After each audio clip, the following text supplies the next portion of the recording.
And Packer fans, you can now relax, because the Green Bay Packers and Aaron Rodgers have agreed to restructure the quarterback's contract. And now the Chargers are trying to do something they haven't done since 1997, and that is get it back to the state title game. Jair Alexander has never lacked in confidence in himself. The swagger was even oozing on draft day back in 2018. Now his numbers back up his conviction. And today is Friday. And you know what that means. It's another night of high school football. Let's take a look at the games that are scheduled for week 3. 3 teams are going to be cut today from our athletic program. That includes football, men's and women's golf. The WSAW football team is trying to mirror what the program did in 2017 when the school won its first MVC crown.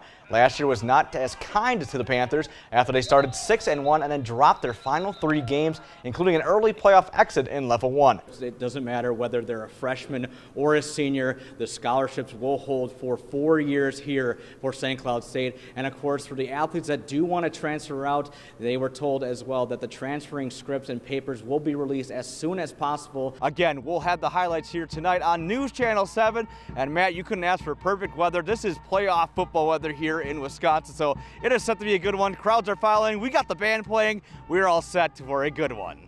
Minnesota Axe facility will be opening up this Thursday here in Monticello Movie Theater, where many people have their chance to throw an axe at the target.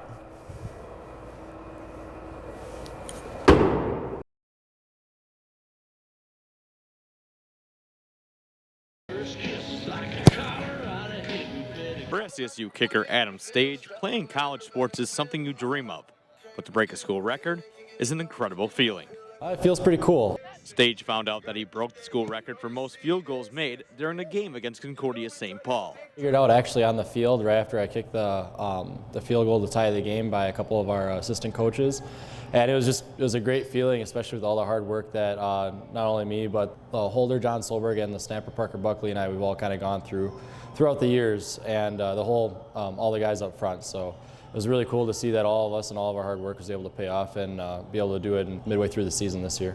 With his responsibilities being with kicking, breaking a school record was something he never thought of doing. I had no idea, to be honest. I thought just kind of coming in, I didn't think of any records. I didn't think of any goals or accomplishments or achievements. I was just looking forward to being able to just kick in practice and hopefully earn my way into a starting role, then from a starting role earn my way into just a solid kicker and kind of go from there. Although it's exciting that Stage broke the school record, he is more concerned about doing his job to help out his teammates one kick at a time. Either way, it doesn't matter if it's for a record or if it's just to make the kick. It's whatever helps out the team the most, and that at that point was to help the team the most. That was what we were excited for. With currently having the school record, Stage hopes that sometime down the road, someone will break his record. I didn't know or have any envision of being a record holder here, but I guess records are meant to be broken, so I hope someone down the road will break mine as well. Reporting from Husky Stadium in St. Cloud, Leif, UTBS News.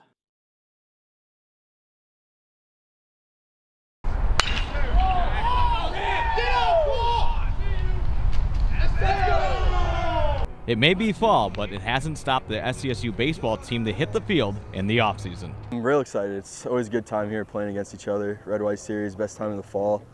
It just feels good to get back out there. A little cold, but get used to it.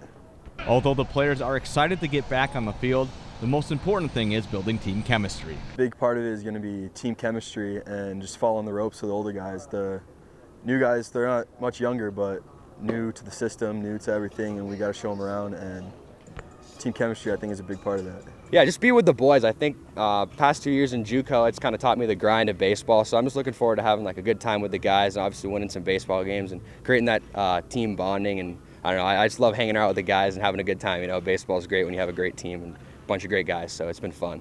And from assistant head coach Steven Saratori, the most important thing is having with fall scrimmages is figuring out who they are as a team. We have a lot of question marks right now, but it's a great opportunity for these guys to kind of show off what they can do and really try to play for a spot in the spring. And there's not one spot that's for sure yet, but I think some guys are embracing that and kind of taking that upon themselves to kind of go earn a spot. Despite having a lot of players graduate, the team still has high expectations with a deep run in the postseason. From last year, I think getting to the regional was huge, and getting past the regional this year is the goal, getting to the World Series. I mean, it'll be tough, but I think we got the team to do it. I mean, the expectation is to be in a regional and have a chance at the World Series. I mean, you look at what St. Cloud has done in the past and made 4 out of 5 regionals the last 5 years. I mean, that's a priority for us. Reporting from Joe Favor Field in St. Cloud, Leif, UTVS News. First quarter Spash driving down the field. Quarterback Riley Warzinski has plenty of time in the pocket to find Quentin Martin for the diving touchdown catch. Panthers would strike first. They're up 7-0. And if you thought that was a nice catch, you need to check this one out. Spash airing it out to Martin, and Martin, take a look, doing his what would be called Randy Mossed his defender. That drive would end up with another touchdown. Spash will go up 14-0. Second quarter, defense wants to get on the action. It's Tommy Droner. He jumps in front of this pass, and he is off to the races, and he would go in for the pick six. Spash up big, 20-0. It would be all Panthers in this one. They beat Appleton West 41-6. During the regular season, though, Milwaukee went 5-4 without the Freak playing. The Hawks will also be without their star Trey Young as he continues to come back from a bone bruise. The Bucks were rolling early. Drew skips it up to Bobby Portis. All gas for BP on this jam. Milwaukee went on a 20-5 run. The story of the game, Brooke Lopez. Holiday lobs it up to the center, and he drops the hammer. Playoff career high for Lopez, 33 points. Lopez warming up. Holiday gives it the ball to Lopez, and he was feasting.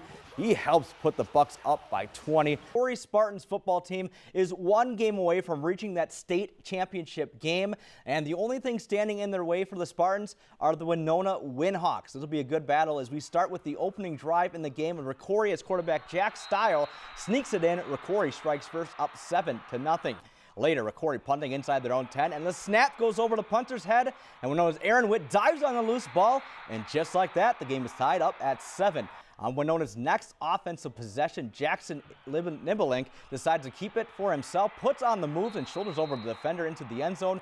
Windhawks go into the half leading 14-7, and in the second half, Spartans would come charging as Brady Lingett gets the handoff and races up the sideline for the 23-yard touchdown.